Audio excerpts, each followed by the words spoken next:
স্বাগত জানাচ্ছি দেশ সন্ধ্যার আয়োজনে। আপনাদের সাথে আছি আমি সুরভি তরণী। আজকে আমরা দেশ সন্ধ্যায় কথা বলবো নতুন কুড়ি স্পোর্টস এই প্রসঙ্গে। এবং নতুন কুড়ি স্পোর্টস 2026 হচ্ছে বাংলাদেশের যুব ও ক্রীড়া মন্ত্রণালয়ের অধীনে 12 থেকে 14 বছর বয়সী কিশোর কিশোরীদের সুপ্ত প্রতিভা অন্বেষণের একটি দেশব্যাপী কর্মসূচি, যেটার মূল উদ্দেশ্য হচ্ছে ক্রিকেট, ফুটবল, ব্যাডমিন্টন সহ বিভিন্ন ক্যাটাগরিতে তৃণমূল পর্যায় থেকে প্রতিভাবান অ্যাথলেট খুঁজে বের করা। এবং গত 2রা মে 2026 বাংলাদেশের প্রধানমন্ত্রী তারেক রহমান সিলেট জেলা স্টেডিয়ামে প্রধান অতিথি হিসেবে দেশব্যাপী এই কর্মসূচির উদ্বোধন করেন। আমরা আজকে এটি নিয়ে একটু বিস্তারিত আলাপ আলোচনা করব এবং আমাদের সাথে আজকে আলোচক হিসেবে উপস্থিত আছেন আমার বাম পাশে রয়েছেন মাহফুজুল আলম খান, অতিরিক্ত সচিব, যুব ও ক্রীড়া মন্ত্রণালয়, এবং আমার ডান পাশে রয়েছেন খুদে আলোচক সোহান। সোহান, আপনি কেমন আছেন? আলহামদুলিল্লাহ ভালো। আচ্ছা, আসবো আবার আপনার কাছে, তবে আমি একটু মাহফুজুল আলম খান ওনার কাছ থেকে একটু ডিটেলস শুনে আসতে চাই। মাহফুজুল আলম খান, একটু বলবেন যে এই যে প্রতিভা অন্বেষণ প্রতিযোগিতাটা শুরু হলো নতুন করে স্পোর্টস অনেকদিন পরে বা আমাদের কানে আসলো, বিশেষ করে যেই 8টা ইভেন্টে আপনারা প্রতিযোগিতা চালু করলেন, কেমন সাড়া পেলেন এই মৌসুমে? ধন্যবাদ আপনাকে, ধন্যবাদ দেশ টিভিকে। আসলে আমরা এইটা আপনারা জানেন যে খুব স্বল্প সময়ের মধ্যে সিদ্ধান্ত নিয়ে এই প্রতিযোগিতাটা শুরু করা হয়েছে এবং আমরা প্রথমবারে মানে আমার মনে হয় 15 দিনের মধ্যে একটা প্রিপারেশন নিয়ে আমরা প্রতিযোগিতাটা শুরু করেছিলাম, কিন্তু আমরা বলবো যে অসম্ভব ভালো সাড়া পেয়েছি। আমরা অল্প সময়ের মধ্যেই প্রায় 1,68,000 12 থেকে 14 বছর বয়সী কিশোর কিশোরীরা এটাতে রেজিস্ট্রেশন করেছিল এবং এতে আমরা সর্বশেষ তাদের জেলা পর্যায়ে মানে উপজেলা পর্যায়ে বাছাই শেষে জেলা পর্যায়ে প্রতিযোগিতার মাধ্যমে বিভাগ আঞ্চলিক পর্যায়ে শেষ করেছি এবং আপনারা জানেন যে গত 21 তারিখ থেকে আমাদের জাতীয় পর্যায়ে প্রতিযোগিতা ঢাকার 6টা ভেন্যুতে চলছে। আমরা বলবো যে মানে আমরা আমাদের প্রত্যাশা চাইতে অনেক বেশি সাড়া পেয়েছি। জি, এবং আপনারা এই যে প্রতিযোগীদের যে একটা বাছাই প্রক্রিয়া বা অন্বেষণ করা, এটা আপনারা কিভাবে শুরু করলেন? যেহেতু মাত্র বললেন আপনি মাত্র কয়েকদিনের নোটিসে এটি আপনাদের চালু করতে হয়েছে। আপনারা নিশ্চয়ই আমাদের মাননীয় প্রধানমন্ত্রী যখন সিলেটের কথা বলছিলেন তখন তিনি একটা প্ল্যানের কথা বলছিলেন, অর্থাৎ এই প্ল্যানটা নতুন কুড়িটা যদিও শুরু করেছি আমরা অতি সম্প্রতি, কিন্তু এটা আসলে অনেক দিন ধরে এটা নিয়ে সরকারের মধ্যে চিন্তা ছিল। আমাদের মাননীয় প্রধানমন্ত্রী জনাব তারেক রহমান এবং আমাদের ক্রীড়া প্রতিমন্ত্রী জনাব আমিনুল হক, ওনারা এই বিষয়গুলো নিয়ে অনেক দিন থেকে চিন্তা করছিলেন। এবং আপনারা জানেন যে নতুন করে যেহেতু একটা ব্র্যান্ড, এটা আমরা যারা কিশোর বয়সে এইখানে আপনার সাংস্কৃতিক প্রতিযোগিতা হতো এবং এর মাধ্যমে অনেক ভালো ভালো প্রতিভা চলে এসেছিল। এই জন্য সরকারের মধ্যে এই চিন্তাটা ছিল যে আমরা এই নতুন করে এই ব্র্যান্ডটাকে ইউজ করে আমরা আমাদের শিশু কিশোরদের ক্রীড়া প্রতিভাকে যদি আমরা তুলে আনতে পারি এবং তাদেরকে যদি লালন করতে পারি, তাহলে আমাদের এত ছোট একটা দেশে এত মানুষ আমরা কিন্তু সেক্ষেত্রে তো আমরা আন্তর্জাতিক পর্যায়ে আমরা তেমন কোনো সাফল্য বয়ে আনতে পারি না। এই ধারণা থেকেই আমাদের সরকারের মাথায় চিন্তাটা এসেছে এবং এটা ইমপ্লিমেন্টেশন করার জন্য আমরা মানে নতুন করে সিজন 1 যেটা 2025-26 সেটা শুরু করেছি এবং একই সাথে আমরা এবারে আবার নতুন করে সিজন 2 যেটা স্পোর্টস সিজন 2 অর্থাৎ 2026-27 সেটা আমরা অলরেডি আমাদের রেজিস্ট্রেশন শুরু হয়ে গিয়েছে। জি, আমি আবারও আসবো আপনার কাছে মাহফুজুল আলম খান। আমি একটু সোহানের কাছ থেকে এবার শুনে নিতে চাই যে সোহান আসলে কোথা থেকে এসেছে, বাংলাদেশের কোন প্রান্তে তুমি থাকো, আমি তুমি করেই বললাম তোমাকে, ঠিক আছে, এবং তুমি কোন ইভেন্টে অংশ নিয়েছো এবার? জি জি, আমি কোন জায়গা থেকে আছি? জি, আমি মজলুন জননেতা মাওলানা আব্দুল হামিদ খান ভাসানীর প্রতিষ্ঠিত বিন্নাফর উচ্চ বিদ্যালয় থেকে টাঙ্গাইল থেকে এসেছি। আচ্ছা, কোন ক্লাসে পড়ো তুমি? আমি ক্লাস 8-এ পড়ি। আচ্ছা, ক্লাস 8-এ পড়ো, বাহ সুন্দর। কোন ইভেন্টে অংশ নিয়েছো এবার? আমি সাঁতার। আচ্ছা, একটু শুনি তোমার গল্পটা, একটু শুনি কিভাবে তুমি নতুন করে স্পোর্টসের ব্যাপারে জানতে পারলে, একটু পিছনে গল্পটা শুনি। আমি প্রথমে জানছি ইউটিউব থেকে জানার পরে আমি স্কুলে যোগাযোগ করছি স্যারদের সাথে, প্রধান শিক্ষকের কাছে যোগাযোগ করছি যে নতুন করে যে প্রধানমন্ত্রী যে একটা উদ্যোগ নিছে সেটা আমি অংশগ্রহণ করতে চাই। পরে আমাদের স্কুলে একটা চিঠি আসছে, চিঠি দেখে পরে আমার ক্রীড়া শিক্ষক ও প্রধান শিক্ষক বলছে যে তুমি অংশগ্রহণ করতে পারবে। তারপর আমি অনেক করে অংশগ্রহণ করছি। তারপর আসতে উপজেলা, জেলা, তারপরে বিভাগীয়, তারপরে এখন ন্যাশনালে ইনশাল্লাহ গোল্ড পাইছি 2টা। তোমার স্কুল থেকে কি তুমি একাই ছিলে নাকি আরো অনেকেই ছিল? আরো ছিল, একটা মেয়ে ছিল, মেয়ে একটা সেকেন্ড একটা থার্ড হয়েছে। আচ্ছা, যেহেতু তুমি টাঙ্গাইলে থাকো তাই তো? জি জি। আচ্ছা, তুমি যে তোমার ফ্যামিলি থেকে কোনো ধরনের অবজেকশন ছিল কিনা, যে তারা কখনো বলেছে কিনা না তোমাকে সাঁতারে যাওয়া যাবে না, অন্য কোনো খেলোয়াড় হতে চাইলে হও, এ ধরনের কোনো কথা কখনো শুনেছো কিনা? কখনো বলে নাই, 100% সাপোর্ট করছে আমাকে। আমার এলাকার মুরব্বী যত আছে সবাই আমাকে 100% সাপোর্ট করছে, বাবা মা, তারপর আমার নানু একটু আমাকে বেশি সাপোর্ট করছে। আচ্ছা আচ্ছা, এত কিছু থাকতে সাঁতারের প্রতি তোমার আগ্রহ কেন হলো? সাঁতারে আমার আগ্রহ হয়েছে, আমার একটা কোচ ছিল, নাম সুলাইমান, বিকেএসপি সাবেক টিচার। সে আমাদের বিন্নাপুর উচ্চ বিদ্যালয়ে প্র্যাকটিস করাইতো, কিছু ছেলেদের প্রতি পারমিশন কর্মসূচির জন্য প্র্যাকটিস করাইতো। সেটা আমি দেখে ইন্সপায়ার হয়ে তারপর আমি এই সুইমিংয়ে ঢুকছি। এই সুইমিংটা আমার অনেক ভালো লাগতেছে। এখন আমি একটু আস্তে আস্তে আগেতেছি, সামনে আরও ইনশাল্লাহ আগাবো এবং বিশ্বের আমি বাংলাদেশের পতাকা উত্তোলন করবো ইনশাল্লাহ। নিশ্চয়ই, আমরা এটা প্রত্যাশা করি। সোহান, আবারও ফিরবো তোমার কাছে। এই পর্যায়ে মাহফুজুল আলম খান আপনার কাছ থেকে জানতে চাই, যেটা সোহান বললো যে হচ্ছে ওই স্কুল পর্যায়ে ইউটিউব থেকে জানতে পেরেছে, তারপরে স্কুলে হেডমাস্টারের সাথে কথা বলেছে। সোহানের তো এ ধরনের সুযোগ কিংবা চিন্তাধারা কিংবা মনের ভিতরে হয়তো এরকম আগ্রহ ছিল বলেই ও যেতে পেরেছে, কিন্তু সোহানের মতো যারা এরকম আছে কিন্তু তারা অনেক কিছুই জানে না যে ইউটিউব কি জিনিস, কিংবা তাদের কাছে হাতের মধ্যে হয়তো স্মার্টফোন নেই, ইন্টারনেট নেই, তারা আসলে কি করবে বা তাদের জন্য আপনাদের কোনো পরিকল্পনা আছে কিনা, বিশেষ করে পিছিয়ে পড়া যারা রয়েছে কিশোর তাদের জন্য? আপনাকে ধন্যবাদ। আসলে সোহান যেটা বলছিল এটাই বাস্তবতা। কারণ আমাদের যখন প্রতিযোগিতাটা আমরা শুরু করি, আমরা এটাকে প্রচারণার জন্য বেশ কিছু মাধ্যম ব্যবহার করেছিলাম। তার মধ্যে একটা ছিল আমাদের সোশ্যাল মিডিয়া, অর্থাৎ আমাদের ফেসবুক বুস্টিংটা হয়েছিল। আমরা আমাদের যে এবং আপনারা জানেন যখন প্রতিযোগিতা শুরু হয়েছে তখন আমরা মোবাইলের মেসেজের মাধ্যমে সবার কাছে রিচ করার চেষ্টা করেছি। একই সাথে আমাদের যে সমস্ত স্কুলগুলো আছে সেই সমস্ত স্কুলগুলোতে আমরা আমাদের মানে ড্রপ ডাউন ব্যানার ছিল, ডিটেলস তথ্য দিয়ে কারা প্রতিযোগিতায় অংশগ্রহণ, কীভাবে অংশগ্রহণ করবে, কী তথ্য লাগবে, এই কাজগুলো একই সাথে করেছে আমাদের। এবং প্রত্যেকটা জেলা প্রশাসকের কার্যালয় সহ যে সমস্ত সরকারি অফিস আছে সবগুলো অফিসগুলোতে আমাদের ব্যানার ছিল। আমরা স্কুলগুলোতে লিফলেট দিয়েছিলাম। এভাবে আমরা চেষ্টা করেছিলাম যে যত বেশি সংখ্যক বাচ্চাদের কাছে আমরা এই মেসেজটা পৌঁছে দিতে পারি এবং তারা যেন অংশগ্রহণ করতে পারি। আর এখানে সোহানের বিষয়টা আসলে আমাদের এবারের প্রতিযোগিতায় সোহানরাই আমাদের ব্র্যান্ড অ্যাম্বাসেডর হিসেবে কাজ করবে। কারণ সোহানের সাফল্য যখন আজকে টিভির মাধ্যমে যারা দেখবে, সোহানের মতো যারা প্রতিভাবান আছে আর বিভিন্ন ইভেন্টে, তারা নিশ্চয়ই প্রতিযোগিতাতে অংশগ্রহণ করবে। আমি আপনাদের বলছিলাম যে আমরা প্রথম বছরে 1,68,000 বাচ্চাকে রেজিস্ট্রেশন করাতে পেরেছিলাম। আমরা প্রত্যাশা করছি যে এই সংখ্যাটা এবার অন্তত পক্ষে 3-4 গুণ বেশি হবে। কারণ প্রথম বছরের কারণে আমরা অনেককেই রিচ করতে পারি নাই। এবার যতগুলো মাধ্যম আছে, সেটা সামাজিক যোগাযোগ মাধ্যম, তারপরে প্রিন্ট মিডিয়া, ইলেকট্রনিক মিডিয়া, আমাদের সরকারি যে সমস্ত চ্যানেল আছে সবগুলোর মাধ্যমেই আমরা সবার কাছে রিচ করার চেষ্টা করছি। আর একই সাথে আপনারা জানেন যে পিছিয়ে পড়া জনগোষ্ঠীর জন্য আমাদের একটা মানে স্পেশালি, আমি নিশ্চয়ই যে সোহানকে আপনারা দেখেই বুঝতে পারছেন যে সোহান যে একদম আমাদের শহরের সব ধরনের সুযোগ সুবিধা নিয়ে বড় হয়েছে এরকম না, সোহান একদম রুট থেকে উঠে এসছে। আমাদের ওর প্রত্যাশা তাই যে সোহানের মতো যারা আছে তাদেরকে যেন আমরা একদম তৃণমূল থেকে তুলে আনতে পারি এবং তাদেরকে পরিচর্যার মাধ্যমে একদম ইন্টারন্যাশনাল লেভেলের মানে ক্রীড়াবিদ হিসেবে গড়ে তুলতে পারি, এটাই আমাদের প্রত্যাশা। এবং আপনি 8টা ইভেন্টের কথা বলছিলেন, একটু ইভেন্টগুলোর ব্যাপারে একটু সংক্ষেপে। আমাদের 8টি ইভেন্টের মধ্যে 3টা দলগত ইভেন্ট, একটা হচ্ছে ফুটবল, ক্রিকেট এবং কাবাডি। এই 3টা দলগত ইভেন্টে ছেলেদের এবং মেয়েদের আলাদা প্রতিযোগিতা হচ্ছে।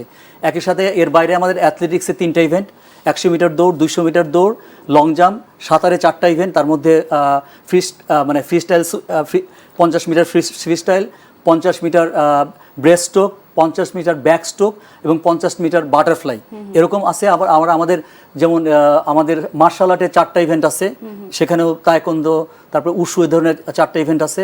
এর সাথে আমাদের আরও আছে আমাদের ব্যাডমিন্টন প্রতিযোগিতা এবং দাবা প্রতিযোগিতা আছে।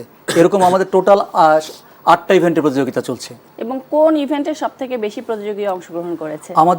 আমাদের কাছে সর্বশেষ যে তথ্য আছে সেখানে দেখা যাচ্ছে আমাদের যে জনপ্রিয় খেলা যেটা ফুটবলের সবচেয়ে বেশি সংখ্যক প্রতিযোগিতা। কারণ এবার হচ্ছে ওয়ার্ল্ড কাপ ছিল, এই জন্য এইটাও হতে পারে। আর আপনারা জানেন যে আসলে ক্রিকেটে সবাই খেলতে চাইলে আসলে আমরা অনেক ভালো করেছি, কিন্তু গ্রামেগঞ্জে আসলে স্পেশালি যেমন মেয়েদের মধ্যে ক্রিকেটটা ওই লেভেল এখনো জনপ্রিয় হয় না। কিন্তু আমাদের মেয়েদের টিমের যে ইন্টারন্যাশনাল যে এক্সপোজার, তাদের যে পারফরমেন্স, আমাদের এ কারণে আসলে আমাদের ফুটবলটাতে এবার প্রতিযোগী বেশি ছিল এবং ক্রিকেটে এত ফ্যাসিলিটিস নেই। আর ক্রিকেট খেলার জন্য ও যেটা বলছে যে আমাদের আসলে ক্রিকেটের জন্য তো অনেক সময় অনেক ধরনের ইকুইপমেন্টস দরকার হয়। ফুটবল তো একটা মাঠ হলে এবং একটা ফুটবল হলে চলে, এই জন্য আমরা এবছরে অনেক বেশি ফুটবল এর প্রতিযোগী পেয়েছিলাম।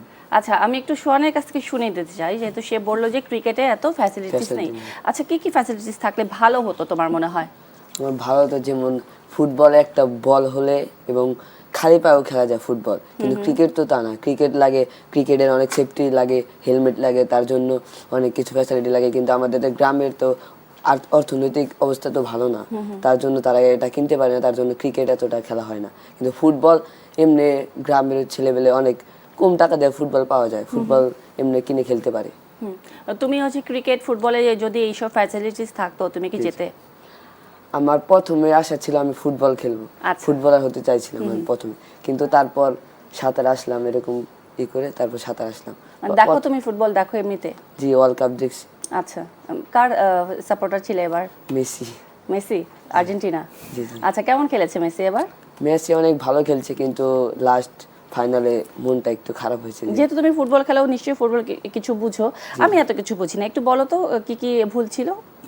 ভুল ছিল, তারা মানে বল কন্ট্রোল করতে পারে নাই, তারা মেসি অনেক চেষ্টা করছে, কিন্তু আমাদের যে গোলকিপার ছিল এবার ক্লিমেলিয়ানো মার্টিনেজ, সে অনেক চেষ্টা করছে, কিন্তু লাস্ট মুহূর্তে একটা গোল দিয়ে দিল। আচ্ছা আচ্ছা, এবার তোমার সাঁতার প্রসঙ্গে একটু শুনতে চাই। যেটি স্যার বলছিলেন যে বেশ কয়েকটি ইভেন্টের মধ্যে সাঁতারের নাকি 4টা ইভেন্ট আছে। তুমি কোন সাঁতারের এইসব ইভেন্টগুলোতে মানে কোন ইভেন্টে অংশগ্রহণ করেছো সাঁতারে? আমি করছি 50 মিটার ফ্রি স্টাইল এবং 50 মিটার বাটারফ্লাই। আচ্ছা, একটু পার্থক্যটা বলো তো এই দুটার। পার্থক্য, 50 মিটার ফ্রি স্টাইল মানে আমরা প্রথমে যে ছোট থেকে যে বড় হই, সেই সময় যে আমরা এমনি নর্মাল সাঁতার কাটি, ওইটার ফ্রি স্টাইল। আর বাটারফ্লাই করতে হলে একটু প্র্যাকটিস করতে হবে, প্রজাপতির মতো একটু সাঁতার কাটতে হবে, ডলফিন মাছের মতো ডল হতে হবে, সেরকম করে বাটারফ্লাইটা শিখতে হয়। আচ্ছা, অনেক পরিশ্রম করতে হয় সেটা শিখতে। কিরকম পরিশ্রম করতে হয়? অনেক পরিশ্রম করতে হয়, যেমন কোর করতে হয়, ফিজিক্যাল ফিটনেস অনেক লাগে। এটা করতে আমার 2 বছর সময় লাগছে, সেই বাটারফ্লাইটা সাঁতার কাটতে আমার। আচ্ছা, কখনো এমন হয়েছে যে সাঁতার কাটতে গিয়ে ডুবে যাওয়ার মতো হয়েছে কিংবা পানি খেয়ে ফেলেছো অনেক? না না না না, সেটা তো সাঁতার শিখতে, সেটা তো প্রথমে শিখছি। সাঁতার এমনিতেই আমরা নদীতে গোসল করছি, অন্য জায়গায় গোসল করছি, সেই জায়গায় শিখছি সাঁতার। আচ্ছা আচ্ছা, তারপরে আমি সাঁতারে গেছি এমনি প্র্যাকটিস করতে। আচ্ছা, নিশ্চয়ই তোমরা এবার যে ইভেন্টে অংশগ্রহণ করেছো ওখানে তোমাদের নিশ্চয়ই থাকতে হয়েছে। একটু সেই গল্পগুলো একটু শুনি, যে কেমন গল্প হলো সেখানে, তোমার সাথে যারা পার্টিসিপেন্ট ছিল, যারা অংশগ্রহণকারী ছিল, তাদের সাথে তোমার বন্ডিংটা কেমন হয়েছে, ফ্রেন্ডশিপটা কেমন হয়েছে? ফ্রেন্ডশিপটা আমার 3টা প্লেয়ার ছিল, 3টা প্লেয়ারই অনেক ভালো, 3টা প্লেয়ারে অনেক প্রতিদ্বন্দ্বিতা হয়েছে। তো এই 2টা প্লেয়ার, আমরা 2জন যে ফার্স্ট সেকেন্ড হয়েছে, আমরা তাদের তো সেকেন্ডের থেকে মাইক্রো পয়েন্টে মানে অনেক হয়েছে, টাছাটাছি হয়েছে, সেই কারণে আমি গোল পাইছি। আমরা ওই 2জন সুইমিং ট্যালেন্ট হান্ডে আছি, 2জন একসাথে প্র্যাকটিস করি। প্রতি প্র্যাকটিসের সময় অনেক হয়, মানে কাছাকাছি হয়। একবার ও প্রথম হয়, একবার আমি প্রথম হয়, একবার ও সেকেন্ড হয়, আমি একবার, মানে এরকম হয়। আচ্ছা, তো তুমি যে মেডেলটা পরে আসো এটা কি গোল্ডের? ঠিক জানি না, আমি গোল্ডেন না, গোল্ড প্লেটেড। আচ্ছা, গোল্ড প্লেটেড। আচ্ছা, একটু মেডেলটা একটু উঁচু করে ধরো, একটু দেখি আমরা ভালো মতো, দেখি আমার দিকে। সুন্দর, ধন্যবাদ সোহান তোমাকে। মাহফুজুল আলম খান, যেটা সোহান বলছিল যে হচ্ছে অনেক ফ্যাসিলিটিস নেই আসলে, তারা যেহেতু প্রান্তিক লেভেলে থাকে, এই ফ্যাসিলিটিসগুলো আসলে কিভাবে তাদের কাছে একদম পৌঁছানো যায়, এটি নিয়ে কোনো পরিকল্পনা, স্বল্পমেয়াদী বা দীর্ঘমেয়াদী কোনো পরিকল্পনা আছে কিনা বা জরুরি বলে মনে করেন কিনা এই মুহূর্তে, যেহেতু নতুন করিতে স্পোর্টস যুক্ত হয়ে গেছে? আমরা তো এতদিন জানতাম যে নতুন করি একটা সাংস্কৃতিক প্রোগ্রামের একটি ইভেন্ট, যেহেতু এবার স্পোর্টস যুক্ত হলো, সেই দিক থেকে আপনারা চিন্তা করলে যে যেসব ফ্যাসিলিটিসের কথা সোহান বলল সেগুলো তো নেই, সেগুলো আসলে কিভাবে ইনক্লুড করা যায়? ধন্যবাদ আপনাকে। আসলে আপনি সোহান যেটা বলছিলেন এটা সত্যি কথা, যে আমাদের খেলাধুলার ডেভেলপমেন্টের জন্য আমাদের যে ধরনের ইনফ্রাস্ট্রাকচার দরকার, যে ধরনের ফ্যাসিলিটিস দরকার, তার অনেকগুলোই আমরা একদম প্রান্তিক লেভেলে পৌঁছতে পারি নাই। আমাদের সরকারের, আপনি যেটা বলছেন যে আমাদের আসলে মানে বেশ কিছু পদক্ষেপ আছে, তার মধ্যে কিছু আছে আপনাদের একদম স্বল্পমেয়াদী, ইমিডিয়েটলি আমরা করব, এর মধ্যে মধ্যমেয়াদী এবং দীর্ঘমেয়াদী কিছু পরিকল্পনা আমাদের আছে। এই মুহূর্তে আপনি জানেন যে আমরা সরকার সিদ্ধান্ত গ্রহণ করেছে যে আমরা প্রাথমিক মানে 4র্থ শ্রেণী থেকে স্কুলগুলোতে আমরা খেলাধুলাকে বাধ্যতামূলক করছি। আগামী শিক্ষাবর্ষে 4র্থ শ্রেণী থেকে খেলাধুলা বাধ্যতামূলক হবে এবং এটা পর্যায়ক্রমে ক্লাস 8 অর্থাৎ অষ্টম শ্রেণী পর্যন্ত বাধ্যতামূলক হবে। এবং এইটাকে করার জন্য আমাদের যে ধরনের ফ্যাসিলিটিসগুলো দরকার, যার মধ্যে ইতিমধ্যে আপনারা জানেন যে আমাদের জেলা পর্যায়ে আমাদের জেলা ক্রীড়া অফিসার আছে, কিন্তু আমাদের উপজেলা পর্যায়ে কোনো ক্রীড়া অফিসার নাই। আচ্ছা। ইতিমধ্যেই সরকার সিদ্ধান্ত গ্রহণ করেছে এবং বাস্তবায়ন করা হয়েছে যে আমরা প্রতিটা জেলায় একজন করে উপজেলা ক্রীড়া অফিসার দিচ্ছি। এবং একই সাথে আমাদের শিক্ষা মন্ত্রণালয়ের সাথে আমাদের যে আলোচনা হয়েছে তাতে প্রতিটা স্কুলে, মাধ্যমিক স্কুলে আমরা প্রাথমিক বিদ্যালয়ে কোনো ক্রীড়া শিক্ষক নাই, আমরা প্রতিটা প্রাথমিক বিদ্যালয়ে ক্রীড়া শিক্ষকের পদ তৈরি করছি পর্যায়ক্রমে, একবারে পারা যাবে না, আস্তে আস্তে আমরা করব। একই সাথে এটা হলো আমাদের ইমিডিয়েটলি পরিকল্পনা।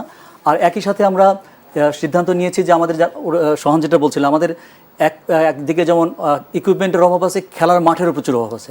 সরকার সিদ্ধান্ত গ্রহণ করেছে যে আমরা প্রতিটা ইউনিয়নে 8 বিঘার একটা খেলার মাঠ, এটাকে আমরা মানে একদম মানে স্টেডিয়াম করব না, উন্মুক্ত খেলার মাঠ করব যেখানে, এবং উন্নয়ন করব যাতে ওই ইউনিয়নের যত মানুষ আছে তারা যেন এখানে খেলাধুলা করতে পারে। এটা হচ্ছে গ্রাম পর্যায়ে। আর শহর পর্যায়ে আপনারা জানেন শহরে আসলে খেলার মাঠের অনেক মানে জায়গার অনেক স্বল্পতা আছে। সেই জন্য আমরা যেটা করব যে প্রতি 2-3টা ওয়ার্ডের মধ্যে একটা করে মাঠকে, এরকম একটা মানে মাঠ হয়তো 8 বিঘা পারা যাবে না, আমরা একটা ডেজিগনেটেড মাঠ করে দিব। একই সাথে আপনারা জানেন যে আমাদের জেনজি যে প্রজন্ম আছে, এরা আসলে তাদের মধ্যে ফুটসালটা খুব জনপ্রিয়। তা আমরা সিদ্ধান্ত নিয়েছি প্রতিটা ওয়ার্ডে একটা করে ফুটসাল গ্রাউন্ড আমরা সিটি কর্পোরেশনে করব এবং প্রতিটা জেলায় একটা করে ফুটসাল মাঠ তৈরি করব। একই সাথে আমাদের আপনারা জানেন যে হকির জন্য আসলে আমরা মিনি হকির একটা টার্ফ করছি। আর দীর্ঘমেয়াদী পরিকল্পনার মধ্যে আমাদের আছে যে সরকার ইতিমধ্যে প্রতিটা উপজেলায় একটা করে মিনি স্টেডিয়াম মানে উন্নয়নের কাজ করছে। এটা সবগুলোতে হয় না, 125টার মতো হয়েছে, বাদ বাকি যতগুলো উপজেলা আছে সবগুলোতে আমরা একটা করে মিনি স্টেডিয়াম করছি। দীর্ঘমেয়াদী পরিকল্পনার ব্যাপারে আরো একটু শুনবো মাহফুজুল আলম খান, তবে একটি বিরতির পরে আপনাদের দুজনের কাছেই ফিরে আসছি। দর্শক, দেশ সন্ধ্যা থেকে নিচ্ছে একটি বিরতি, সাথেই থাকবেন। আবারও স্বাগত জানাচ্ছি দেশ সন্ধ্যার আয়োজনে। আজকে আমরা দেশ সন্ধ্যায় কথা বলছি নতুন করে স্পোর্টস এই প্রসঙ্গে, এবং এ পর্যায়ে মাহফুজুল আলম খান, আপনি বলছিলেন যে সরকারের দীর্ঘমেয়াদী এবং স্বল্পমেয়াদী পরিকল্পনার মধ্যে অনেক কিছু বলছিলেন, যে কিন্তু এইসব পরিকল্পনার মধ্যে নিশ্চয়ই যে মাঠের কথা বললেন আপনি, যে সরেজমিনের পরিদর্শনের ব্যাপার আছে, কোন এলাকায় মাঠ হলে ভালো হয়, কিংবা প্রত্যেক এলাকায় নিশ্চয়ই সেই জায়গাটুকুও নেই। এই ব্যাপারগুলোর ক্ষেত্রে তো আবার অনেক জনবল দরকার হয়। সেই জিনিসগুলো আছে কিনা আপনাদের, মানে কিভাবে আপনারা এটা প্ল্যান করবেন? ধন্যবাদ আপনাকে। আসলে আপনি যেটা বলেছেন যে আমরা এই যে মাঠগুলো সিলেকশনের যে বিষয়টা, এটার জন্য আমরা 2টা কাজ করেছি। একটা হলো আমাদের আপনারা জানেন যে আমাদের জেলা এবং উপজেলা লেভেলে জেলা প্রশাসক আছেন এবং উপজেলা নির্বাহী কর্মকর্তা আছেন। তাদেরকে আমাদের মন্ত্রণালয় থেকে একটা চিঠি দেওয়া হয়েছে যে তারা তাদের উপজেলার মধ্যে মানে গ্রোথ সেন্টারের আশেপাশে যেখানে সরকারি খালি জায়গা আছে এরকম জায়গাটাকে নির্ধারণ করবে। এবং এটার জন্য আবার আমাদের মাননীয় ক্রীড়া প্রতিমন্ত্রী মহোদয় উনি আবার সমস্ত মাননীয় সংসদ সদস্যদেরকে চিঠি দিয়েছেন যে তারা এই মাঠটা নির্ধারণের ক্ষেত্রে মানে কারণ আমাদের সহযোগিতা করবেন। অর্থাৎ তারা দুজনে মিলে, আমাদের স্থানীয় এমপি মহোদয় এবং আমাদের উপজেলা নির্বাহী অফিসার, তারা দেখে যেটা মানে সবচাইতে ইম্পর্টেন্ট সেই জায়গাটা তারা সিলেক্ট করে আমাদেরকে জানাবেন। এবং আমি যতদূর জানি যে বেশ কয়েকটি শহর থেকে, বিভাগীয় শহর থেকে, ঢাকা, ফরিদপুর, চট্টগ্রাম, কুমিল্লা, রংপুর, এরকম সবচেয়ে বেশি কোন অঞ্চল থেকে এসেছে এবার? আমাদের রেজিস্ট্রেশন সবচেয়ে বেশি ছিল চট্টগ্রাম অঞ্চলে। আচ্ছা, কেন আপনার মনে হয়? এটা আসলে আমরা যেটা প্রথমে বলছিলাম যে আমাদের আসলে প্রথমবার ছিল বলে আমাদের অনেক সময় প্রচার পরিচালনা আমাদের প্ল্যানিংয়ে ছিল। আমি মানে কৃতজ্ঞতা দেব যে ওখানকার যে আপনার প্রশাসন আছে, স্থানীয় যারা নেতৃবৃন্দ আছে, একই সাথে আমাদের যারা ক্রীড়া অফিসার আছেন তাদের আসলে মানে অ্যাক্টিভিটির কারণে, এবং ওখানকার মাধ্যমিক শিক্ষা অফিসার, তারপরে আপনার জেলা মানে শিক্ষা বিভাগের লোকজন, যুব উন্নয়নের লোকজন, এই সবাই যারা এখানে অ্যাক্টিভ বেশি কাজ করেছে, সেখান থেকে আমরা একটা প্রতিযোগিতার মতো করেছিলাম। আমরা প্রতিদিন র্যাঙ্কিং দেখতাম যে কোন জেলাতে কতজন হচ্ছে, এই প্রতিযোগিতা তাদের মধ্যে ছিল। তার মাধ্যমেই মানে চট্টগ্রামটা সবচেয়ে বেশি ছিল। এবার বোঝা যাচ্ছে না যে কারা বেশি করে। ঢাকায় একটু প্লেয়ার কম।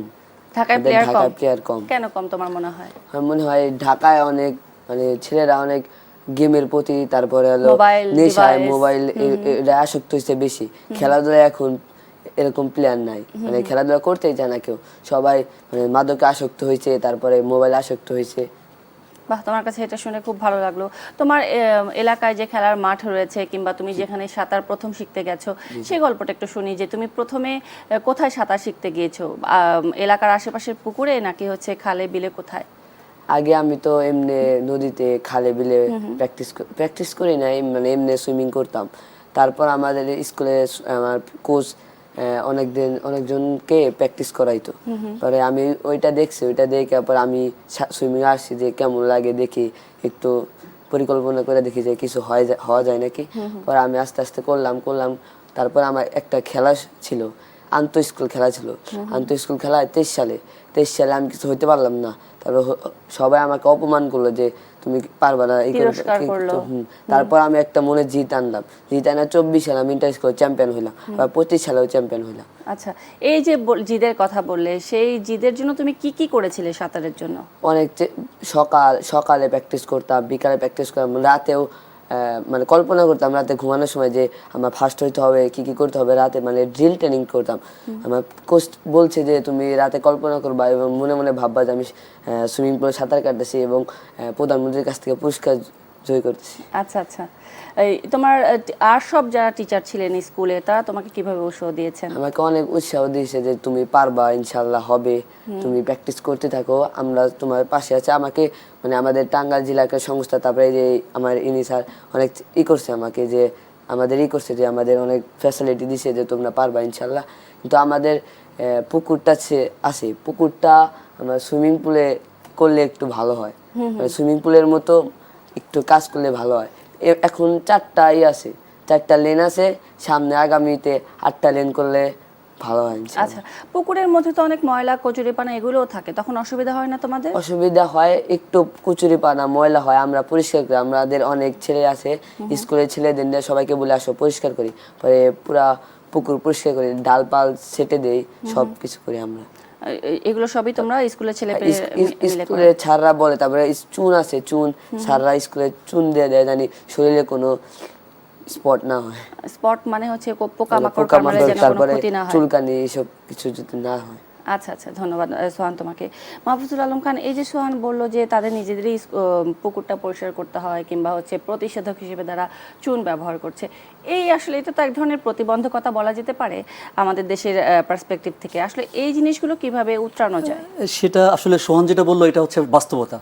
আমাদের এই মুহূর্তে বাংলাদেশে 22টা সুইমিং পুল আছে, যার মধ্যে অনেকগুলোই এখনো মানে এখন আর চালু নেই।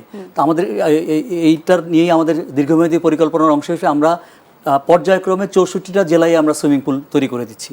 আর যেগুলোতে এখনো সুইমিং পুল আছে কিন্তু এখনো চালু নেই, সেগুলোকে যাতে কার্যকর করা যায় সেই ব্যবস্থাগুলো আমরা গ্রহণ করছি। আর আসলে সোহানের কথা শুনলে আমাদেরই মন খারাপ হচ্ছে, কারণ এটা আমরা অভিভাবক হিসেবে আমরাও ব্যর্থ যে তাকে মানে মাঠে মানে সুইমিং এত ভালো একজন ন্যাশনাল লেভেলের সুইমার, তাকে মানে কচুরিপানা পরিষ্কার করে চুন দিয়ে সেই মাঠ থেকে উঠে আসছে। আমার মনে হয় যে আমরা সরকারের অংশ হিসেবে এই ব্যর্থতা আমরা স্বীকার করে নিচ্ছি। জাতীয় সুইমিং কমপ্লেক্সে প্র্যাকটিস করি এখন। আচ্ছা আচ্ছা, মাহফুজুল আলম, এই যে যারা সেরা হলো এবার কিংবা তাদের নিয়ে আপনাদের আসলে পরিকল্পনা কি? ধন্যবাদ আপনাকে। আমরা এবারে যারা জাতীয় পর্যায়ে যারা প্রতিযোগিতা যারা মানে ভালো অর্জন করছে, সেরা হচ্ছে, তাদের জন্য আমাদের প্রথমত পরিকল্পনা হলো যে এদের মধ্যে থেকে আমরা পর্যায়ক্রমে এদেরকে আমরা বিকেএসপিতে 2 মাসের একটা ট্রেনিং করাবো। বিকেএসপিতে এই ট্রেনিং করানোর পরে সেখান থেকে যারা ভালো করবে তাদেরকে আমরা সরকারের খরচে আমরা বিকেএসপিতে ভর্তির ব্যবস্থা করবো এবং দীর্ঘমেয়াদী তারা যেন মানে জাতীয় এবং আন্তর্জাতিক পর্যায়ে ভালো ফল করতে পারে, এই জন্য মানে বিকেএসপিতে আমরা ভর্তির ব্যবস্থা করব।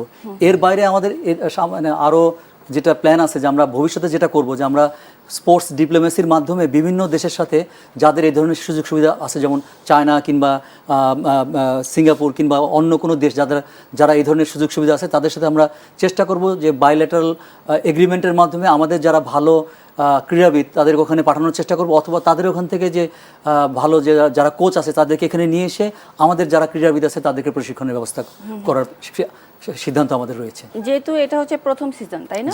প্রথম সিজনটা আয়োজন করতে গিয়ে আপনারা কোনো বাধার সম্মুখীন হয়েছে কিনা কিংবা কি কি চ্যালেঞ্জেস ফেস করলেন?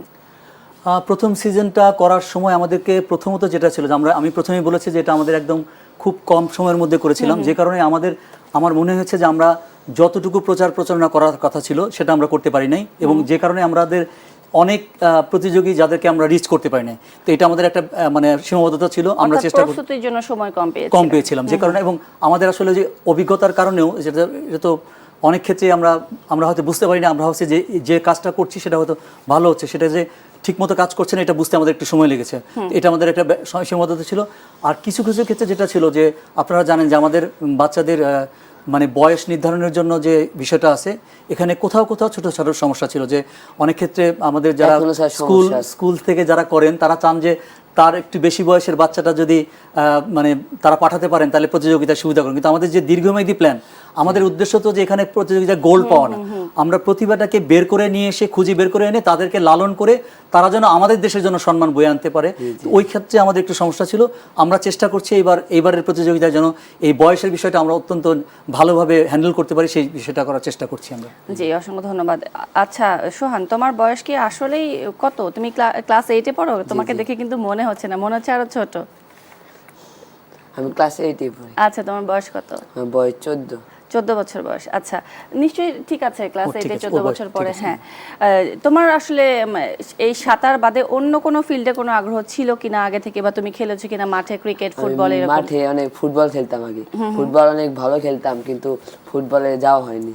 আচ্ছা, মানে ভালো কিছু সাঁতারে যে আসলে কাকে দেখে তুমি ইন্সপায়ার হয়েছো, বা তোমার অনুপ্রেরণা কে ছিল সাঁতারের জন্য? বিশ্বসেরা একটা প্লেয়ার ছিল, অনেক গোল্ড মেডেল পাইতো, মাইকেল ফিলিপস। আচ্ছা, তার ভিডিও দেখছি আমি, ভিডিও দেখে ইন্সপায়ার হয়েছে অনেক, যে এত সুন্দর সাঁতার কাটে, এরকম করে যায়, সেটা দেখে আমি মানে সুইমিং এ আসি। তার ভিডিও তুমি কোথায় দেখতে? তার ভিডিও দেখছি সুলাইমান স্যারের কাছে, শুনছি যে এরকম প্লেয়ার আছে, প্র্যাকটিস মানে করতে যিনি তোমার দেখছি। কোচ? হ্যাঁ জি। আচ্ছা, ইনি আমাকে অনেক সুরম দিয়ে প্র্যাকটিস করাইছে, যে অনেক করছি, মানে যথেষ্ট। বাবা মা আমার অনেক করছে, হেল্প করেছে, তাই তো? help করেছে। এবং আমি যতদূর জানি তোমাকে এলাকায় সোহান সুইমার বলেও ডাকা হয়, তুমি কি এটা জানো?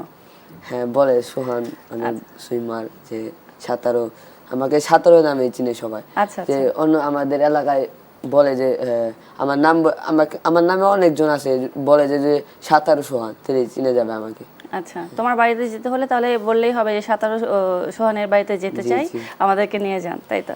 আচ্ছা, এই যে তুমি বললে যে এখনকার ঢাকায় হচ্ছে প্লেয়ার কম, ঢাকার ছেলেপেলেরা হচ্ছে মোবাইলে আসক্ত, মাদকে আসক্ত, তোমার এলাকার জন্য তুমি আসলে এই পরামর্শগুলো কিভাবে দিবে, বা তোমার এলাকার ছেলেপেলেরা, তুমি যারা তোমার কাছে শুনতে আসে, তোমার অভিজ্ঞতা শুনতে আসে, তোমার সাথে কথা বলতে আসে, যেহেতু তুমি আস্তে আস্তে বিখ্যাত হচ্ছ, তুমি তাদেরকে কি ধরনের পরামর্শ দেবে? আমি পরামর্শ দিব যে তোমরা এই মোবাইল তারপরে মাদকে আসক্ত না হয়ে আসো, আমরা খেলাধুলা করি মাঠে, সবাই একসাথে থাকো, রানিং করো। রানিং করলেই তো মানে এমনি ফুটবল খেলি, ক্রিকেট খেলি, তাহলে তো শরীর ভালো থাকে, তারপরে এই মাদক থেকে আসক্ত না হয়। ধন্যবাদ। মাহফুজুল আলম, আসলে এই যে প্রথম মৌসুমটা তো গেল, দ্বিতীয় মৌসুমের জন্য আসলে আপনারা কিভাবে প্রিপারেশন নেবেন, বা কি কি প্রত্যাশা করছেন? ধন্যবাদ আপনাকে। আমি এই প্রশ্নের জবাব দেওয়ার আগে আমি সোহান একটা গুরুত্বপূর্ণ বিষয় বলেছে, কারণ আমাদের আজকের এই যে নতুন করির প্রতিযোগিতা, তার পেছনে অন্যতম একটা কারণ হলো যে আমাদের বাচ্চাদেরকে এই ডিজিটাল আসক্তি এবং মাদক আসক্তি এর থেকে তাদেরকে দূরে রাখার জন্য। এবং সোহান যেটা বলেছে যে গ্রামে কিন্তু বাচ্চারা অনেক ক্ষেত্রেই তারা এর থেকে বাইরে আছে, তারা খেলাধুলা করার সুযোগ গ্রাম থেকেই সবচেয়ে ভালো ভালো প্লেয়ার আসে, ঠিক। কিন্তু শহর থেকে কিন্তু শহরে আরো সমস্যা আছে, শহরে আসলে আমরা বাচ্চাদেরকে মাঠও দিতে পারি না, তাদের জন্য জায়গাও দিতে পারি না। আমরা চেষ্টা করতেছি যে যেটা বললাম যে আমাদের ফুটসাল মাঠ কিংবা হকির মিনি টার্ফের মাধ্যমে এটা করার চেষ্টা করছি। আর এবার আপনার প্রসঙ্গে আসি, আপনি যেটা বলছিলেন যে আমরা এই বছরে আমাদের যে প্ল্যানটা আছে, আমরা আগে বলেছিলাম যে আসলে আমরা প্রথমটা একটু তাড়াহুড়া করে করেছিলাম, যে কারণে আমরা অনেক ক্ষেত্রেই সবাইকে রিচ করতে পারিনি। এবারে যে প্রতিযোগিতা হচ্ছে সেটা আমরা শুরু করছি, বাছাইটা হবে ইউনিয়ন পর্যায়ে, এবং এটার প্রতিযোগিতা শুরু হবে হচ্ছে উপজেলা পর্যায়ে। একই সাথে আমরা এই 8টা ইভেন্টের সাথে আমরা জনপ্রিয়তার বিবেচনা করে এবং আমাদের মানে যেখানে ভালো করার সুযোগ আছে সেই বিবেচনা করে আমরা আরও 2টা ইভেন্টকে এখানে অন্তর্ভুক্ত করেছি। একটা হচ্ছে আমাদের টেবিল টেনিস, আরেকটা হচ্ছে আমাদের ভলিবল। তো এই 2টা ইভেন্ট অ্যাড হয়েছে, এবং একই সাথে গতবার আমরা মাত্র বোধহয় 15-20 দিনের জন্য আমরা মানে রেজিস্ট্রেশনের সময় রেখেছিলাম। এবার ইতিমধ্যে আপনারা জানেন যে 1 জুলাই থেকে আমাদের নতুন করে স্পোর্টস সিজন 2 যেটা 2026-27 তার রেজিস্ট্রেশন শুরু হয়ে গেছে। এটা চলবে 31শে আগস্ট পর্যন্ত, এবং সেপ্টেম্বর মাসের ফার্স্ট উইকে আমরা ইউনিয়ন পর্যায়ের প্রতিযোগিতা মানে বাছাই শেষ করে উপজেলা পর্যায়ের প্রতিযোগিতা করব এবং এটা আমাদের চলবে হচ্ছে এপ্রিল মাস পর্যন্ত, জাতীয় পর্যায়ে পর্যন্ত। এই মাঝখানে আমরা স্কুলে যেহেতু পরীক্ষা থাকে, আমরা মানে নভেম্বরের মানে অক্টোবর থেকে ডিসেম্বরের মাঝামাঝি পর্যন্ত আমরা এটা বন্ধ রাখবো ওই সময় স্কুলের পরীক্ষার জন্য। অর্থাৎ আমরা 7-8 মাস ব্যাপী এই প্রতিযোগিতাটা কন্টিনিউ করব। ধন্যবাদ আপনাকে। আমরা আবারও ফিরবো আপনাদের দুজনের কাছে, তবে একটি বিরতির পরে ফিরতে চাই। দর্শক, দেশ সন্ধ্যা থেকে নিচ্ছি আরেকটি বিরতি, সাথেই থাকবেন। আবারও স্বাগত জানাচ্ছি দেশ সন্ধ্যার আয়োজনে। আজকে আমরা কথা বলছি নতুন করে স্পোর্টস নিয়ে। এ পর্যায়ে মাহফুজুল আলম খান, আপনার কাছে জানতে চাই যে নিঃসন্দেহে এটি একটি ভালো উদ্যোগ, নতুন করে স্পোর্টস। আসলে এই যে খেলার 8টি ইভেন্ট রয়েছে, আপনারা কি সামনে আরও ইভেন্ট বাড়াবেন কিনা? পাশাপাশি ক্রীড়া মন্ত্রণালয় কী ধরনের জরুরি পদক্ষেপ নিলে এটি আরও ভালো করা যায়, উন্নত করা যায় আপনি মনে করেন? জি, আসলে আমি যেমনটা আগে বলছিলাম যে এবছরে আমাদের 8টা ইভেন্ট আছে। আমরা আগামী মানে বর্তমান সিজন যেটা আমরা শুরু করতে যাব, মানে সিজন 2 যেটা সেটা ইতিমধ্যে আমাদের রেজিস্ট্রেশন চলছে। এটা শুরু হবে সেপ্টেম্বরের ফার্স্ট উইক থেকে। এখানে আমরা আরও 2টা ইভেন্ট যোগ করেছি, সেটা হচ্ছে ভলিবল এবং টেবিল টেনিস। একই সাথে ক্রীড়া, আপনারা জানেন যে এই বাচ্চারা যারা এখান থেকে উঠে আসছে তাদেরকে যেন আমরা দীর্ঘমেয়াদী পরিকল্পনার মাধ্যমে বিকেএসপি সহ অন্যান্য প্রশিক্ষণের মাধ্যমে তাদেরকে আমরা নারিশ করার চেষ্টা করব। একই সাথে আপনারা জানেন যে সরকার ইতিমধ্যে, আমাদের স্লোগান হচ্ছে ক্রীড়া হলে পেশা, পরিবার পাবে ভরসা। ক্রীড়া যাতে পেশা হিসেবে থাকে, এই জন্য ইতিমধ্যে আমাদের সরকার যুব ক্রীড়া মন্ত্রণালয়ের মাধ্যমে গত অর্থ বছরে 300 ক্রীড়াবিদকে মাসে 1 লক্ষ টাকা করে, মানে 300 ক্রীড়াবিদকে আমরা ভাতা দিচ্ছি। এবছরে আমাদের সিদ্ধান্ত আছে যে এটা শুধুমাত্র যারা ন্যাশনাল লেভেলের প্লেয়ার আছে এবং তাদেরকে দেওয়া হয়েছে। এখনো আসলে মানে শিশু কিশোরদের পর্যন্ত আমরা কভার করতে পারিনি, কিন্তু এবছরে আমাদের সিদ্ধান্ত হলো যে আমরা এই 300 জায়গায় আমরা আরো 200 অর্থাৎ 500 ক্রীড়াবিদকে আমরা ক্রীড়া ভাতা দিব। একই সাথে আপনারা জানেন যে যারা মানে একসময় খেলতেন এখন খেলেন না, তাদের জন্য আমরা আলাদা করে তাদের জন্য একটা ভাতার ব্যবস্থা করি আমরা একই সাথে। আর এই সাথে আমরা তাদেরকে নতুন করে আবার খেলায় যুক্ত, মানে এই ধরনের ইভেন্টে যুক্ত করা যায় কিনা, এরকম কোনো প্ল্যান আছে কিনা? মানে যারা একসময় খেলতেন এখন খেলেন না। আসলে আপনারা জানেন যে খেলাটা তো বয়সের বিষয়। একটা নির্দিষ্ট বয়সের পরে আসলে তারা হয়তো খেলা কন্টিনিউ করতে পারবে, কিন্তু তারা মানে ইন্টারন্যাশনালি বা দেশে কম্পিটিশন করার মতো অবস্থা থাকবে না। অতএব তারা যাতে খেলা ছেড়ে দেওয়ার পরেও যাতে মানে এর মাধ্যমে তারা যেন মানে তাদের জীবিকাটা অর্জন করতে পারেন, সেজন্য যেমন আমাদের একটা সিদ্ধান্ত আছে, আমরা যখন বিভিন্ন বিদ্যালয়ে যে ক্রীড়া শিক্ষক নিব, সেক্ষেত্রে আমাদের যারা মানে আন্তর্জাতিক মানে ক্রীড়াবিদ ছিলেন তাদেরকে আমরা প্রেফারেন্স দিব, যাতে তারা এটাকে মানে শিক্ষক হিসেবে তাদের পেশা করতে পারেন। একই সাথে সরকার ইতিমধ্যে সিদ্ধান্ত গ্রহণ করেছে যে আমরা স্পোর্টস ইন্ডাস্ট্রি ডেভেলপ করব এবং আমরা একটা স্পোর্টস বিশ্ববিদ্যালয় তৈরি করছি।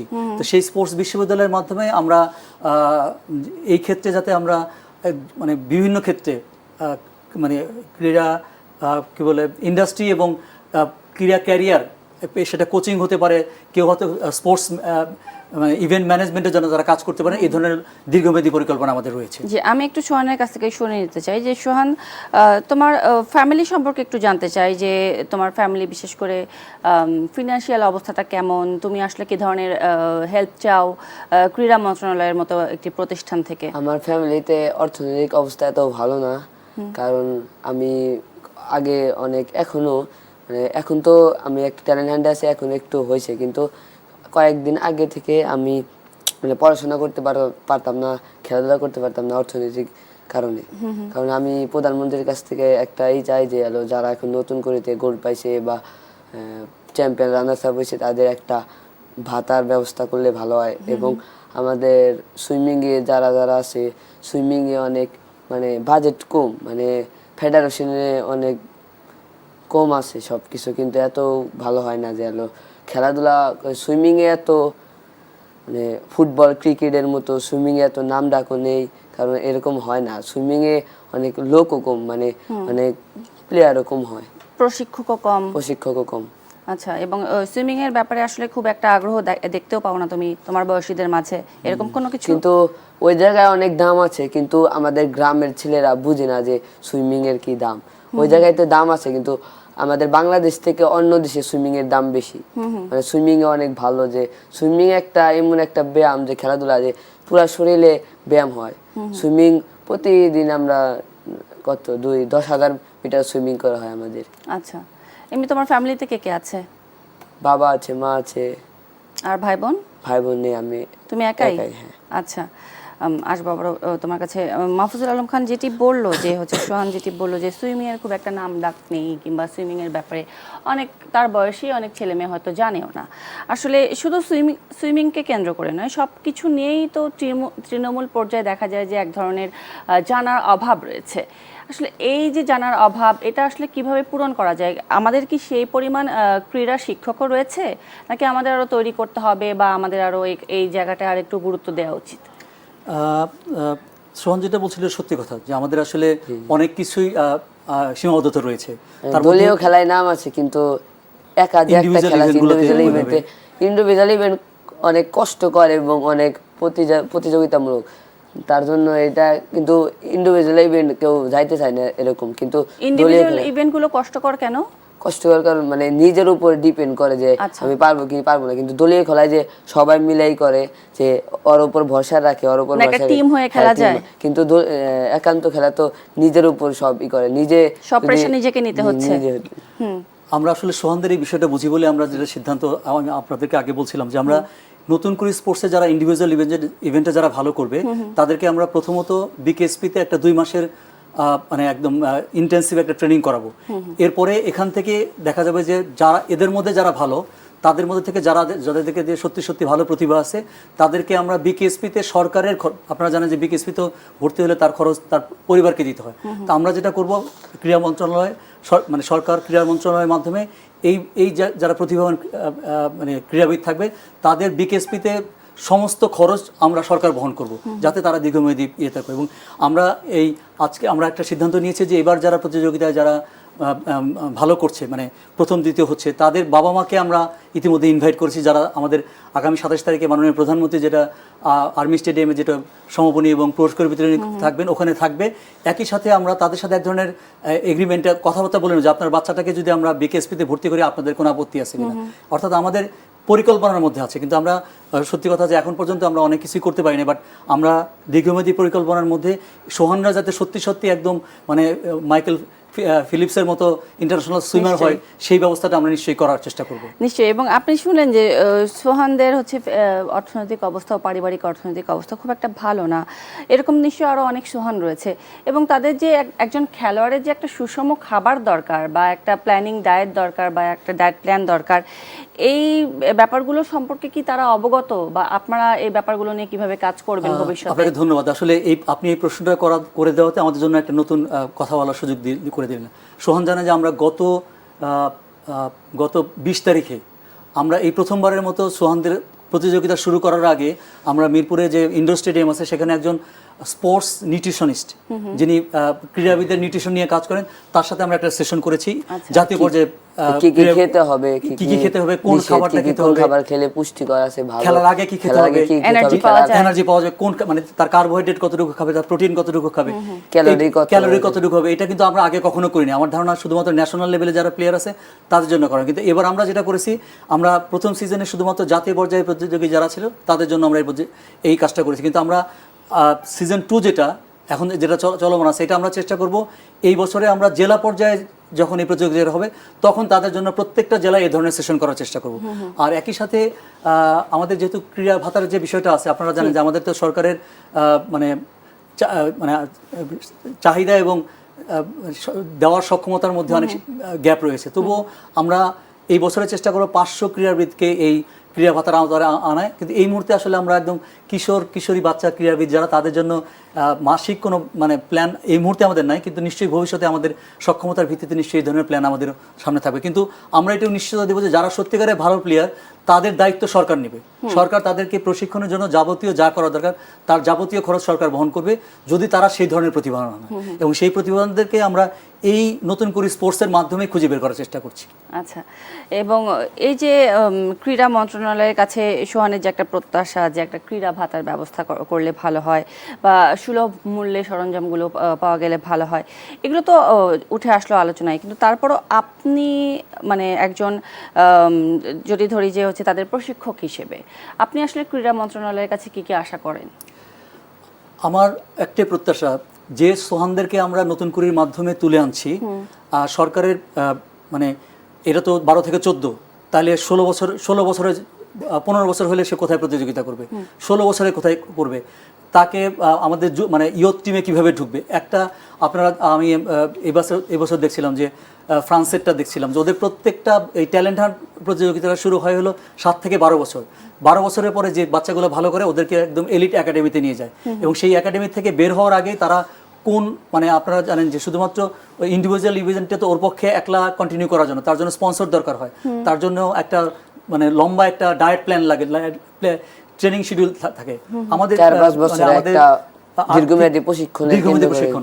তা আমরা এটা শুরু করছি ইনশাল্লাহ। আমরা প্রত্যাশা করছি যে এদের জন্য, এই সোহানদের জন্য আমরা যেন এই কাজটা করতে পারি, যারা মানে যাদেরকে আমরা বেছে বের করলাম তারা যেন একদম সর্বোচ্চ লেভেল পর্যন্ত পৌঁছানোর জন্য যত ধরনের সাপোর্ট সেটা যেন আমরা কন্টিনিউ করতে পারি। এটা জন্য একটা শুধুমাত্র ক্রীড়া মন্ত্রণালয় একা না, সবাই মিলে সমন্বিত, আমাদের সিভিল সোসাইটি যারা আছে, আমাদের যে কর্পোরেট হাউসগুলো আছে, সবাই মিলে চেষ্টা করে তাদেরকে সত্যিকার অর্থে একদম সর্বোচ্চ লেভেলে যাওয়ার জন্য সাপোর্টটা করে যেতে হবে আমাদের। জি, এবং একটু শুনতে চাই যে এই পর্যায়ে হচ্ছে আমাদের যে ক্রীড়া শিক্ষক রয়েছেন, আসলে দেশে কি পর্যাপ্ত পরিমাণে ক্রীড়া শিক্ষক রয়েছে কিনা, কিংবা যারা রয়েছেন তারা কি হচ্ছে একদম খুব ওয়েল ট্রেন্ড কিনা, আপনি কি দেখেছেন? আমি বলবো যে নাই বলা যাবে না, আছে কিন্তু যথেষ্ট না। আর ইতিমধ্যে সরকার যেহেতু সিদ্ধান্ত নিয়েছে যে আমরা 4র্থ শ্রেণী থেকে এবছরে খেলাধুলাকে বাধ্যতামূলক করব, আগামী বছর 4র্থ, 5ম, তারপরের বছর 5ম, 6ষ্ঠ, অর্থাৎ একদম 8ম শ্রেণী পর্যন্ত বাধ্যতামূলক করব। স্পেশালি হাই স্কুলগুলোতে অনেক জায়গায় ক্রীড়া শিক্ষক আছে, তো তা কোথাও কোথাও নেই, এবং আপনারা জানেন যে এই ক্রীড়া শিক্ষক তৈরি করার জন্য যে প্রতিষ্ঠান সেটাও যথেষ্ট নেই। এই জন্য আমরা যেটা করছি, আমরা একটা স্পোর্টস বিশ্ববিদ্যালয় করতে যাচ্ছি, একই সাথে আমরা কক্সবাজারে একটা স্পোর্টস রিসার্চ ইনস্টিটিউট গঠন করতে যাচ্ছি, যেখানে ইন্টারন্যাশনাল লেভেলের প্লেয়ারদেরকে প্রশিক্ষণ দেওয়ার ব্যবস্থা করা যাবে। একই সাথে ক্রীড়া শিক্ষক যে বিষয়টা হলো, এর জন্য আমরা আমাদের যে ফিজিক্যাল ট্রেনিং কলেজগুলো আছে এগুলোকে আমরা শক্তিশালী করার চেষ্টা করছি। বেসরকারি পর্যায়ে যে সমস্ত ফিজিক্যাল মানে স্পোর্টস এডুকেশন ইনস্টিটিউশন আছে এগুলাতে যেন সত্যিকার অর্থে ভালোভাবে তাদেরকে প্রশিক্ষণ দেওয়া হয়, সেই চেষ্টাটা আমরা কন্টিনিউয়াসলি করে যাচ্ছি, এবং চেষ্টা করবো যাতে সত্যিকার অর্থে সব জায়গায় যেন ক্রীড়া শিক্ষক যেন থাকে। নিশ্চয়ই। আমরা একটু সোহানের কাছে আবারও ফিরতে চাই, যে সোহানের কাছ থেকে একটু শুনতে চাই যে সোহান, তুমি আসলে তোমার কোচ বলি কিংবা শিক্ষক বলি, তুমি আসলে কি প্রত্যাশা করো তাদের কাছ থেকে, তারা কিভাবে তোমাকে গাইড করবে, এইসব ব্যাপারে একটু শুনতে চাই তোমার কাছ থেকে। মানে আমাদের প্র্যাকটিস করাবে অনেক ভালো করে। আমাদের এই বাংলাদেশের কোচগুলা আগের যুগে যে প্র্যাকটিস করায় ওরকম করে, কিন্তু এখন বাইরের দেশে নিউ অনেক টেকনিক শেখায়, মানে নতুন নতুন টেকনিক শেখায়, কিন্তু আমাদের বাংলাদেশে সেই টেকনিক নাই। আমি চাই বাইরের দেশ থেকে অন্য কোচগুলো আইসে আমাদের শিখায় দিক যে এরকম টেকনিক করলে এরকম হবে, এরকম শেখায়। আচ্ছা, আর কি কি আছে এরকম, যে তুমি টেকনিকের বিষয়টা বললা, আরো অন্যান্য বিষয় রয়েছে কিনা এখানে? অন্যান্য বিষয় বাইরের দেশের মানে খাওয়া দাওয়ার বিষয় আমাদের বাংলাদেশে এরকম খাওয়া মানে হয় না। বাইরের দেশে অনেক ফ্রুট থাকে অনেক বেশি, দুধ ডিম এসব বেশি, কিন্তু আমাদের বাংলাদেশে এরকম এত খাওয়ার প্রতি হয় না। আচ্ছা, এমনিতেই জানতে চাচ্ছি তোমার এমনি প্রিয় খাবার কি? আমার প্রিয় খাবার হচ্ছে মিষ্টি। মিষ্টি? কিন্তু অ্যাথলেটদের কি এত মিষ্টি খাওয়া যায়? মিষ্টি খেলোয়াড়দের মিষ্টি খাওয়া ভালো। আচ্ছা, সাঁতারুদের মিষ্টি খাওয়া ভালো। আচ্ছা, আর এমনিতে নরমালি কি প্রিয় খাবার? বাসায় তোমার কি রান্না হলে তোমার ভালো লাগে? তোমার মা বাবা আসলে তোমার জন্য কোন প্রিয় খাবারটা সবসময় অ্যারেঞ্জ করার চেষ্টা করে? মুরগির মাংস। মুরগির মাংস? আচ্ছা, আর মুরগির মাংসের সাথে আর কি? ভাত দিয়ে মুরগির মাংস আর শসা। আচ্ছা, ধন্যবাদ সোহান তোমাকে। এই সোহান বলছিলেন যে দেশের বাইরে থেকে কোনো কোচ নিয়ে এসে তাদের ট্রেনিং এর ব্যবস্থা করা যায় কিনা, এটা তো একটা নিশ্চয়ই গুরুত্বপূর্ণ পয়েন্ট। এটার কি কোনো সুযোগ আছে কিনা, বা ভবিষ্যতে আপনারা চেষ্টা করবেন কিনা? আমি একটু আগে আপনাদেরকে বলছিলাম যে আমাদের স্পোর্টস ডিপ্লোমেসি এটা আমরা শুরু করেছি। আমাদের একটা যুব ক্রীড়া মন্ত্রণালয় এবং পররাষ্ট্র মন্ত্রণালয়ের একটা স্পোর্টস ডিপ্লোমেসি সেল আছে। ইতিমধ্যে আমাদের বেশ কিছু দেশের সাথে আমাদের বাইল্যাটারাল এমইউ আছে, যেমন টার্কির সাথে আছে, চায়নার সাথে আছে, আরও বেশ কিছু দেশের সাথে আছে। আমরা যেটা করার চেষ্টা করছি যে আমরা বিভিন্ন দেশের সাথে এই স্পোর্টস ডিপ্লোমেসিটাকে স্ট্রং করার চেষ্টা করছি, এবং এর মাধ্যমে আমরা যেটা করবো যে ধরেন চায়নাতে ক্রিকেট খেলা হয় না, ওরা ক্রিকেট খেলতে চায়, তাহলে ওদের যারা ক্রিকেট খেলতে চায় তাদেরকে আমরা বিকেএসপিতে নিয়ে ট্রেনিং করাতে পারি। আবার আমাদের যারা সুইমিং আমাদের ওই লেভেলে না, আমাদের চেষ্টা করবো যে সোহানদেরকে যেন ভবিষ্যতে আমরা চায়নায় পাঠিয়ে ওদেরকে যে আমরা ট্রেনিং করাতে পারি। একই সাথে চায়না থেকে যদি আমরা চায়না কিংবা ইউরোপিয়ান কোনো দেশ থেকে যারা ভালো আছে, রাশিয়া থেকে কিংবা আমাদের পাশের দেশ যারা ভালো আছে, তাদের থেকে যদি আমরা ভালো কোচ এখানে নিয়ে আসতে পারি, এটা আমরা স্পোর্টস ডিপ্লোমেসির মাধ্যমে এটা নিশ্চিত করার চেষ্টা করছি। বাংলাদেশে একটা সুইমিং পুলে একটা সমস্যা আছে, স্কোর বোর্ড। আমাদের তো এই জায়গায় হাতে টাইমিং ধরে ঘুরে দেয়, ওইটাতে তো মানে প্রপার টাইমিং হয় না, মানে মাইক্রো মাইন্ডে ভুল ত্রুটি হয়। কিন্তু আর ওই জায়গায় স্ক্রুবোর্ড থাকলে টাচ করলে একবার সেম টাইমিং হয়, মানে ভালো একদম কারেক্ট টাইমিং হয়, কিন্তু এইটা তো নাই। আচ্ছা, এটা আমাদের মিরপুরে আছে, এটা এই মুহূর্তে একটু মিরপুরে সমস্যা কিন্তু আছে, এটা সমস্যা ইনশাআল্লাহ আছে, আমরা খুব দ্রুতই জেলা মিরপুরে শহর কিংবা উপজেলা শহরগুলোতে নাই। সুইমিং পুলে শুধু মিরপুরেই মনে আছে জি, national ইলেকট্রনিক্স কিন্তু কোড নষ্ট। ওইটা একটু মানে নষ্ট আছে, আমরা এটা দ্রুত মানে ঠিক করার ব্যবস্থা নিয়েছি। জি, অসংখ্য ধন্যবাদ মাহফুজ আলম খান আজকে আমাদের দেশ সন্ধ্যায় সময় দেওয়ার জন্য। তার সাথে সোহান, তোমাকে অসংখ্য ধন্যবাদ আজকে সময় করে আমাদের দেশ টিভিতে আসার জন্য। দর্শক, দেশ সন্ধ্যায় এই ছিল আজকের মতো। ধন্যবাদ সবাইকে সাথে থাকার জন্য।